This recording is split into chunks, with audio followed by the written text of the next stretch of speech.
What's up, fight fans? This is Counterpunched with Counterpunched Boxing News, and I have some new news concerning Errol, Truth, Spence, Terence Crawford, and the fight that can't seem to be made, and why, okay? And let me just break down the reasons why it can't be made. It's not that it can't be made, it just won't be made, okay? See, Al Heyman had to circumvent some stuff over there. You know, it happens. He's a very smart businessman, and what he does is he knows he has those elite fighters, and Errol Spence is his pretty much hit one of his last elite guys. You know, Danny Garcia took an L. Keith Thurman took an L by fighting Manny Pacquiao. You know, there's a lot of fighters that have, you know, Wilder took an L from Tyson Fury, and he knows that if he fights Terence Crawford, there is a chance he could lose, okay? You know, like a 50-50 like fight is never a good fight to bet on. You know what I'm saying? Like, that's like a fight you wouldn't, it could go either way. So you just don't know until the day, right? Bars. But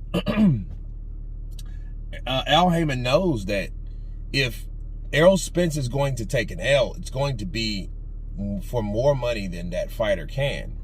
See, this particular fight with Terence Crawford, it's a dangerous fight, but it's not really proven to be marketable on a financial basis simply because, you know, you got Fire Stick, you got people that illegally stream it from a jailbroken or whatever you want to say, Fire Stick, people illegally looking at streams and stuff like that. And I feel that Heyman wouldn't want anybody like Errol Spence to fight someone that he could lose to. You know, why risk it? You know, I mean, it's one of those things where, you know, yeah, he would throw him in there with Canelo, but they've already tried that, and Canelo decided to go back to the zone. But with Errol Spence, you know, Errol Spence is his last shot. And I think Al Heyman, he takes care of his fighters in a way that, you know, if he can't pay you all the money, that he's going to siphon out enough just to shut you up. Like, look at the Adrian Broner situation, where Adrian Broner, he gave Adrian Broner enough money, you know, daily, that Adrian Broner didn't even complain about it. Now, he mentioned it, but it wasn't like a complaint. It was more like just, this is the situation. This is what we have. This is what happened. This is what he gave me day to day. So Al Heyman, he doesn't want that fight to be made like that because there's no money. And if there is outside money to it, he really wouldn't be involved the way he liked it to be. You know, he wants everything to be in-house. And I think that's why the fight's not happening. See, if Terence Crawford had the status of Canelo, that fight would have happened 3 or 4 years ago.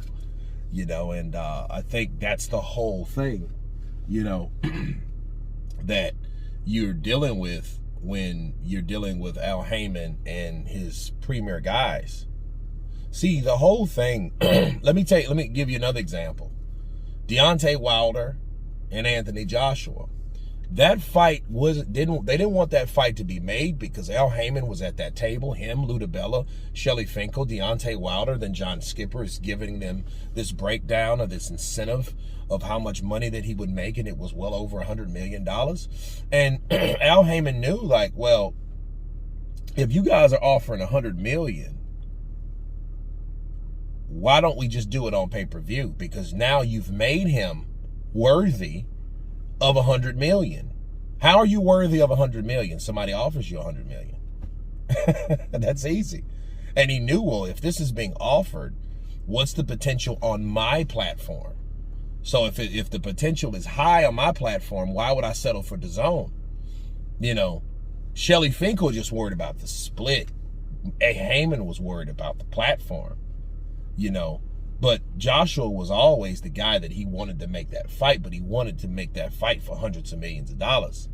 But Wilder got beat by Tyson Fury. Tyson Fury was that guy that they went to make an example over. You've been out of the ring for 3 years, so guess what? That's a sure bet that you're going to knock this dude's head off into the 4th round.